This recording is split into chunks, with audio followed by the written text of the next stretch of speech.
Di dalam perjanjian lama, khususnya di dalam kisah penciptaan,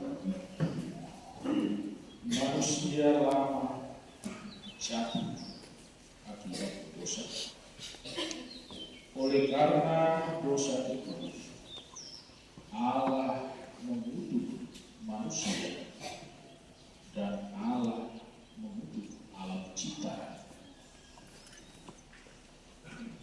Maka penciptaan lama sesungguhnya penciptaan yang terkutuk. Di dalam situasi dan keadaan terkutuk itu,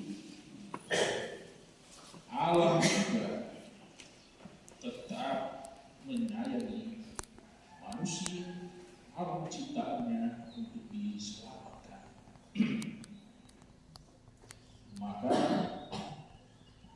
nabi-nabi dipanggil dan dipilih sebagai penyambung lidah Allah.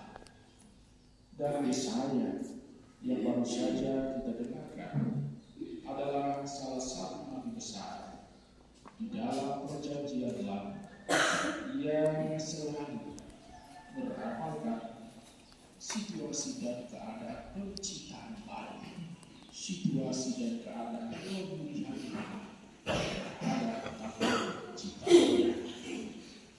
Bapak-bapak saudara-saudara, ramalan Nabi Yesaya tentang penciptaan kembali atau penciptaan baru dikatakan dengan menarik di dalam bacaan pertama tadi. Dia sudah meramalkan jauh bahwa sesungguhnya pada surat ketiga orang yang disuruh akan berkata-kata, orang yang tuli akan mendengar, dan situasi pada kering akan mengeluarkan sumber air dan seterusnya. Ternyata ramalan yang jauh sebelum itu sungguh-sungguh menjadi nyata di dalam diri Yesus Kristus Sang Juru Selamat. Sebagaimana kita dengarkan di dalam bacaan Injil tadi, bahwa Yesus menyembuhkan orang yang bisu. Yesus menyembuhkan orang yang tuli. Coba kita bayangkan, seandainya kita yang duduk ini adalah tuli, seandainya kita yang duduk ini adalah bisu. Bisu itu kita tidak bisa, tuli kita tidak bisa dengar. Tambah lagi buta, kenapa sudah? Orang tuli tidak kita terlihat pakai kejahatan. Bahkan orang tentang kesedihan bisa saja dia tertawa terus karena dia tidak terlihat tentang kesedihan. Itulah situasi dan keadaan yang menggambarkan situasi dan keadaan perjanjian lama. Bahwa orang Israel telah terhadap bersama Tuhan. Bahwa orang Israel itu tidak lagi untuk mengatakan yang benar, karena mereka kebanyakan kecil atas janji menyelamatkan mereka. Bapak-bapak, saudara-saudara yang terkasih dalam Kristus, situasi dari keadaan itu sungguh diubah, sungguh dipulihkan, dan sungguh diperbaharui oleh Yesus Kristus.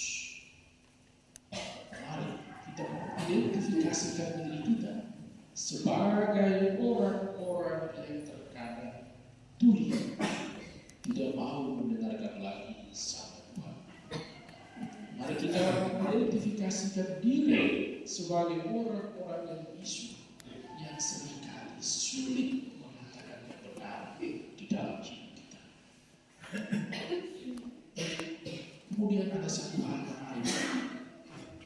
Mereka yang bisu, mereka yang dulu telah disembuhkan oleh Tuhan Yesus melarang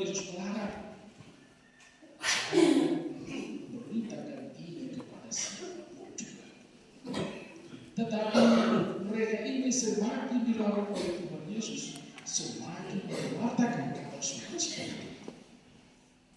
Kabar baik diwartakan. Pada titik ini kita juga bercermin diri. Setiap hari kita lebih banyak ngomong tentang kasih dan kebaikan Tuhan, kasih dan kebaikan sesama, atau lebih banyak kita menceritakan keburukan sesama kita. Biasanya kalau berkumpul, mana yang lebih banyak?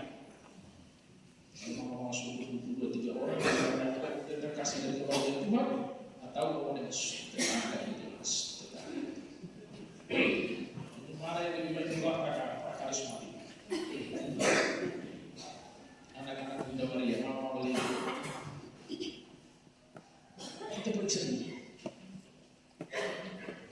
di dalam perikop Injil, orang yang mengalami penciptaan baru, mulutnya dibuka, telinganya dibuka, dan mereka itu selalu mewartakan kasih dan kebaikan Tuhan. Kalau kita ketika orang berkumpul, Tuhan Yesus di situ mengatakan di situ aku hadir, di situ Tuhan hadir. Kalau kita 2-3 orang berkumpul, di situ tetangga hancur.